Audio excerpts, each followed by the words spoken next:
Bom, o Tony, alguns de vocês já tiveram o prazer de conhecê-lo antes da exibição do filme. O Tony é formado em cinema na Ryerson University, em Toronto, no Canadá. E na década de 90 ele foi um dos criadores e diretores da série de microdocumentário Gente que Faz. Dirigiu e produziu 6 longa-metragens lançados em salas de cinema. As ficções Latitude Zero, em 2001, Cabra Cega, em 2004 e Estamos Juntos, em 2011. E os documentários O Velho, a história de Luiz Carlos Prestes, em 97, Dia de Festa, em 2006, e Rita Cadillac, A Lady do Povo, em 2010. Para a televisão, ele realizou os documentários No Olho do Furacão, em 2003, Paulo Freire Contemporâneo, em 2007, e as séries Tirando do Baú, em 2008, e Vocacional Uma Aventura Humana, em 2013. Recentemente, ele dirigiu a sátira dramática Divina Comédia, roteiro de José Roberto Oreiro, baseado no conto do Machado de Assis, A Igreja do Diabo. Depois, a Thaís Meirelles é arquiteta urbanista formada pela FAO em 2005, e é cofundadora da Associação Chique da Silva, que é um grupo de arquitetos formado em 2007 com foco em projetos de habitação social. Tem a Carol, que está aqui também, ela é do Chique da Silva. Em especial, projetos de reconversão de edifícios públicos e abandonados em habitação.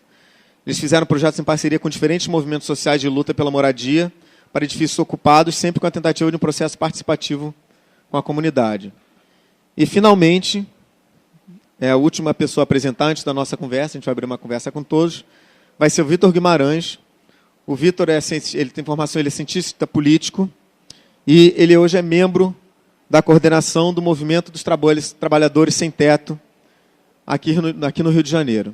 Então, a gente vai seguir com as apresentações e, no final, a gente faz uma conversa com todos. Obrigado.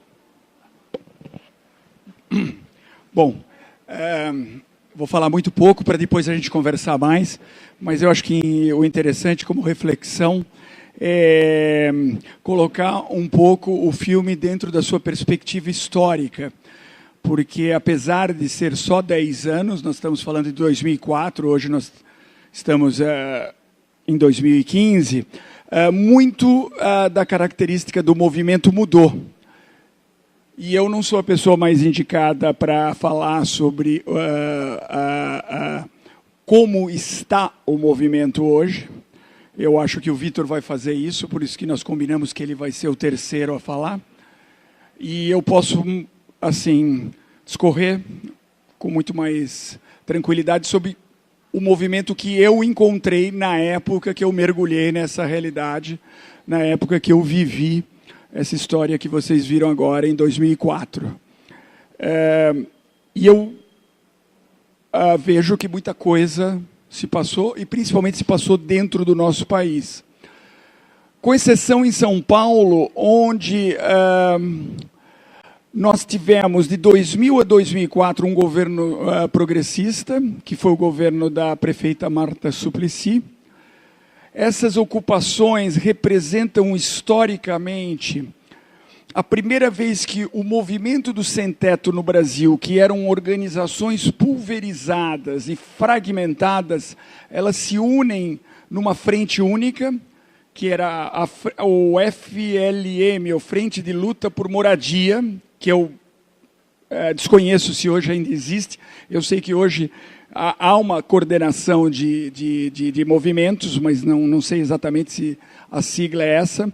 Mas estas 7 ocupações que foram feitas no dia da eleição ou reeleição da prefeita Marta Suplicy, que perdeu as eleições na noite aqui de outubro de 2004, onde foram feitas essas 7 ocupações, elas representam historicamente a primeira vez que o movimento se une e mostra sua cara para a sociedade no Brasil.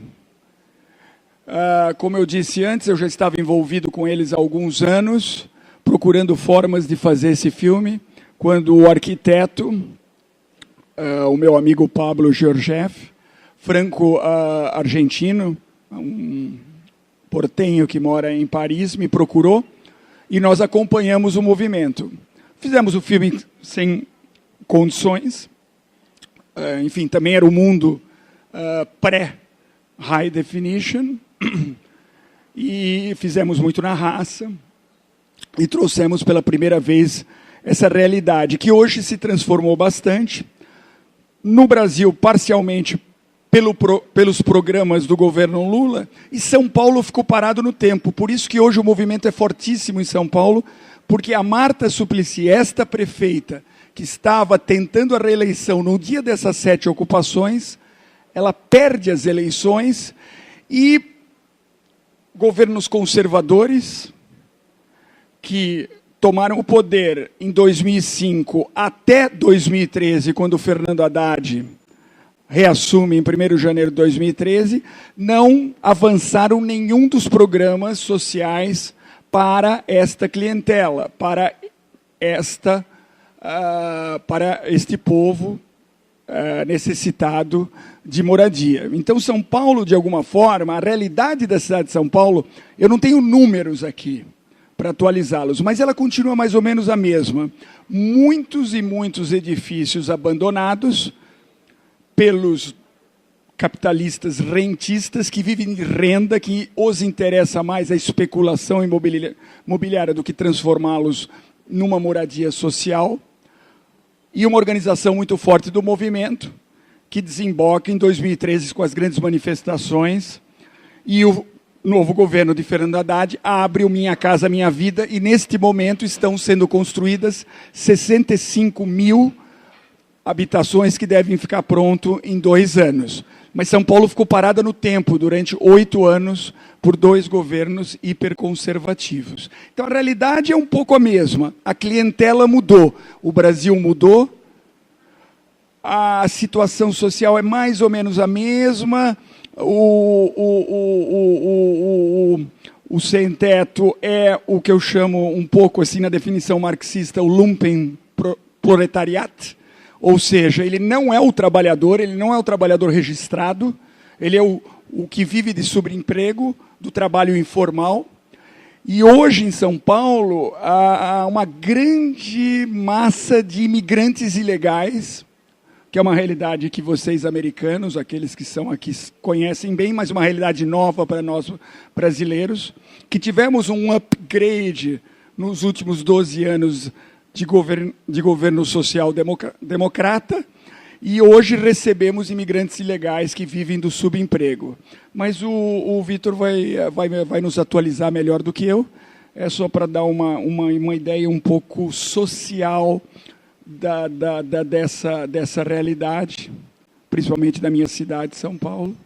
E depois a gente conversa um pouquinho sobre o filme, realizações e coisas assim, até um pouco mais sei lá, subjetivas, emocionantes, como é que eu fiz, etc. e tal. Era só para dar um pouquinho de contexto para vocês, e eu passo a palavra agora a Thaís.